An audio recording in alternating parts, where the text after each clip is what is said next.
본격적으로 10월이 시작된 가운데 인사를 드려보고 있는 크립토 마토입니다. 그래서 미국 기준으로는 4분기가 시작이 됐다라고 볼 수가 있겠는데 과연 3분기의 GDP가 어떻게 나오게 될지 궁금하네요. 자, 일단 오늘 나온 정보들 많지는 않습니다만 하나둘씩 돌아보도록 하겠는데요. 자, 영국 최근에 말이 많아가지고 뉴스에 많이 나왔었죠. 시민들이 더 이상 참지 못하고 거리로 뛰쳐나왔다고 합니다.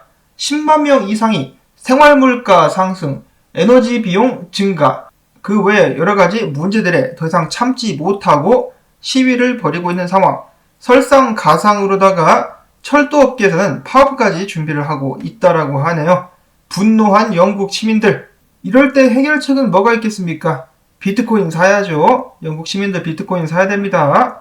거리로 뛰쳐나오는 동시에 핸드폰으로는 매수 버튼을 누르면서 움직여야죠. 10만 명 이상의 영국 시민들. 왜냐? 조만간에 영국 파운드 가치가 계속해서 떨어지게 되지 않을까라는 예측이 나오고 있는 것인데요. 이런 상황에 대해서 부자 아빠, 가난한 아빠의 저자 로버트 키요사키 같은 경우는 미국의 연준 역시 영국처럼 정책을 바꾼 후에 달러는 폭락하게 될 것이다 라는 예측을 내놨습니다. 그동안에 많은 예측들을 내놨는데 그 중에 많은 것들이 맞기는 했었으나 많은 것들이 아직까지 발생하지는 않은 것도 사실입니다. 그랬었던 그가 이야기하기를 달러가 파운드의 뒤를 따를 것인가 자문한 뒤에 그렇게 될 것이다.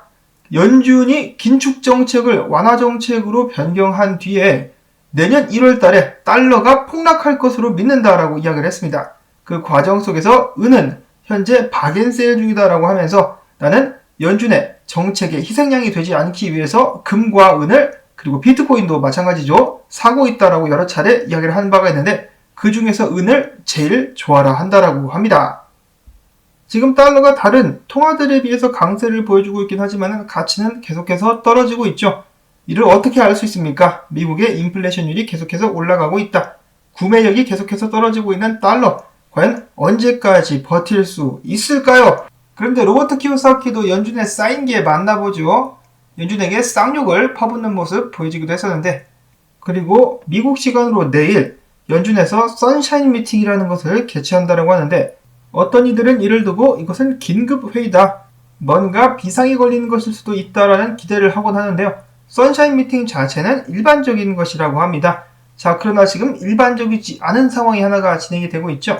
2008년도 때 리먼 사태와 비교가 될 수 있는 투자은행 크레딧 스위스의 위기입니다. 크레딧 스위스의 CEO 이름이 얼리치 코너인데요. 한국말로는 우르기리 코너라고 한다고 합니다. 우르기리 코너 씨 이야기하기를 지금이 크레딧 스위스에 있어서 굉장히 중요한 순간이다. 결정적인 순간이다 라고 이야기를 하고 있습니다. 이 중요한 순간에 처신을 잘못하면 나가리가 되겠죠. 이런 상황 속에서 경제 분석학자인 린 알덴은 이야기하기를 크레딧 스위스의 총 자산 규모는 금융위기 당시 리먼 사태 자산 규모와 비슷하고 도이치뱅크의 자산 규모는 훨씬 더 크다라고 이야기를 했습니다. 지난 2008년도 때 리먼 브라더스가 작살이 나면서 금융위기가 촉발이 됐었는데요. 결국 크레딧 스위스도 그 뒤를 따를 수밖에 없을 것인가. 지금 대규모 구조 조정 혹은 대규모로 조직이를 통해 가지고 위기를 모면해 보려고 하고 있다라고 하는데 크레딧 스위스에는 어떤 일이 있었던 것일까? 그 뒤에는 또 다른 한국인이 있습니다. 정확히는 한국 사람은 아니고 한국계 미국인이라고 볼 수가 있겠죠. 2021년도 여러분들도 이름을 기억하실 것 같은데요. 빌황 씨가 이끄는 헤지펀드 아케고스가 숏을 때리다가 뚝배기가 제대로 터지면서 해당 헤지펀드가 파산하는 사태가 있었습니다. 그때 이 크레딧 스위스가 프라임 브로커리지 역할을 해가지고 아케고스와 마찬가지로 엄청난 손해를 봤다라는 것이죠. 해당 사태 때문에 크레딧 스위스의 회장이 바뀌었고 재정비에 들어갔으나 크레딧 스위스는 여전히 개판을 치고 있었다라고 합니다. 자, 그러자 다른 투자 은행들이 크레딧 스위스를 매수한다는 이야기가 돌고 있는데요.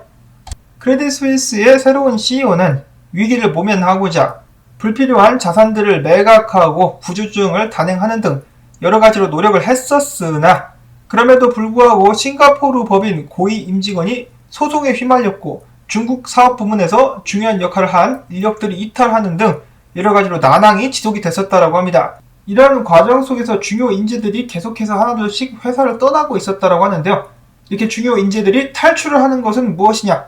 바로 크레딧 스위스가 침몰하고 있다는 증거가 될 수 있다, 신호가 될 수 있다라고 세간에서는 해석을 하고 있다고 합니다. 자, 이렇게 경기 상황이 좋지 않은 상황에서 크레딧 스위스가 침몰을 해버린다. 그러면 다시 한번 전 세계 전역적으로다가 엄청난 충격파가 전해지게 되면서 전 세계 경제는 더욱더 크게 휘청이게 되지 않을까 불안한 마음을 한번 가져봅니다.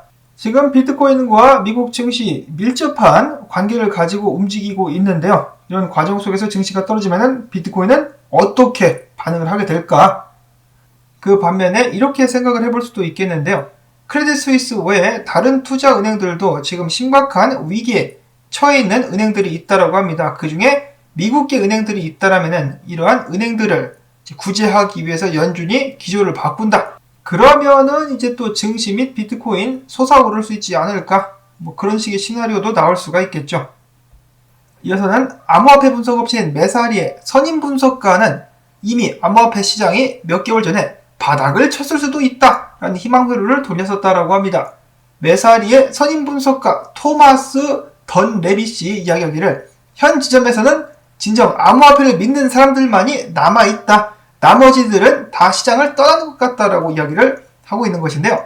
자, 암호화폐가 계속해서 떨어질 수 있는 상황 속에서 이 약한 손들 같은 경우는 다 털고 나갔다. 손줄을 치고 나갔다. 지금은 암호화폐를 정말 믿는 사람들 혹은 강제로 존버하는 사람들만이 남아있기 때문에 더 이상 내려갈 데가 없다라고 이야기를 하고 있는 것이죠.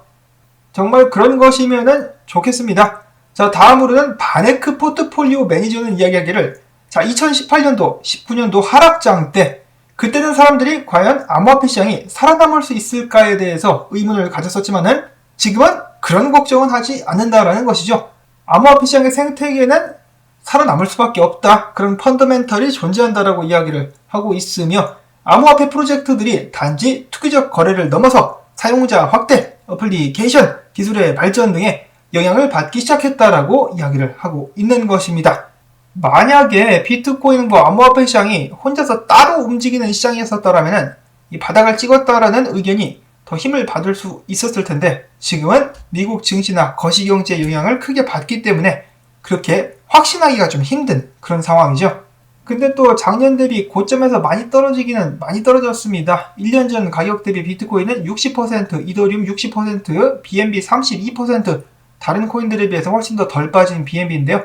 그 다음에 XRP가 54%, 에이다 81%, 솔라나 79%, 도지코인 72% 등등의 하락세를 확인을 해볼 수가 있겠는데 지금 이 바닥이면 얼마나 좋을까요?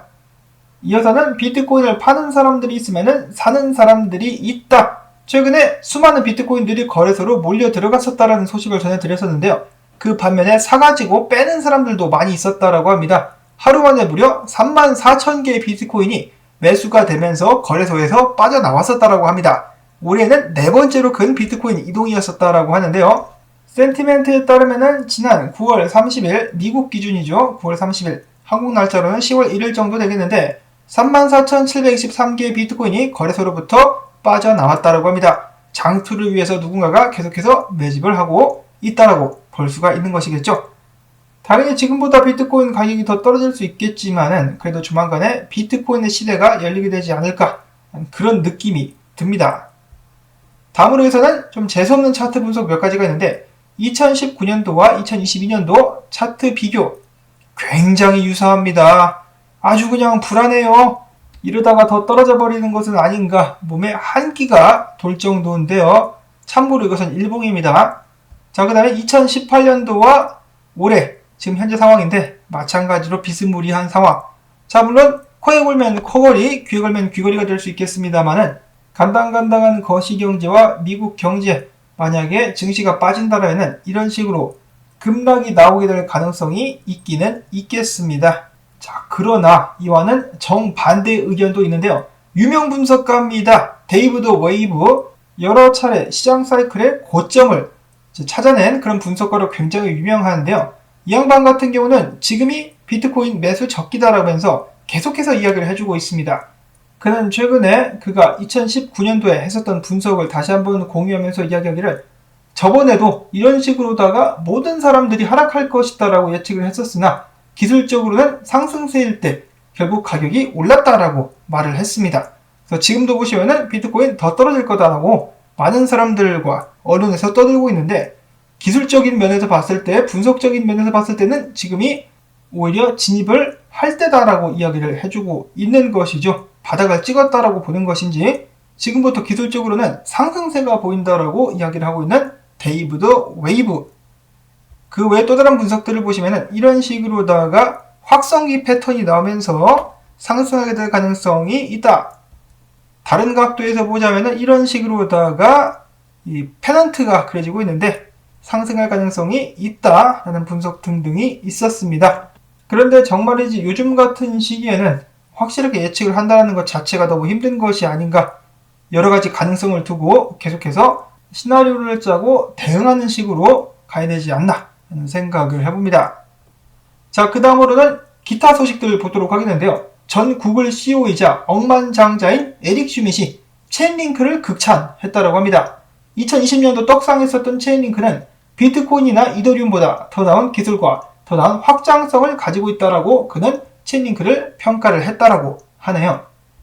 다음으로는 재미난 사실입니다. 이더리움의 창시자 비탈릭 부테린이가 사실 이 월드 오브 워크래프트라는 블리자드 게임 회사의 게임을 엄청나게 좋아한다고 합니다. 매니아라고 하는데 그 중에서 이제 자신이 좋아했었던 캐릭터가 있었다라고 해요. 근데 블리자드 측에서 이 캐릭터의 능력을 약화시킨 후에 이더리움을 창시하게 되었다라고 합니다. 구체적으로 어떤 인과 관계가 있는지는 모르겠지만은 그 사건 후에 이더리움을 만들었다라고 하네요.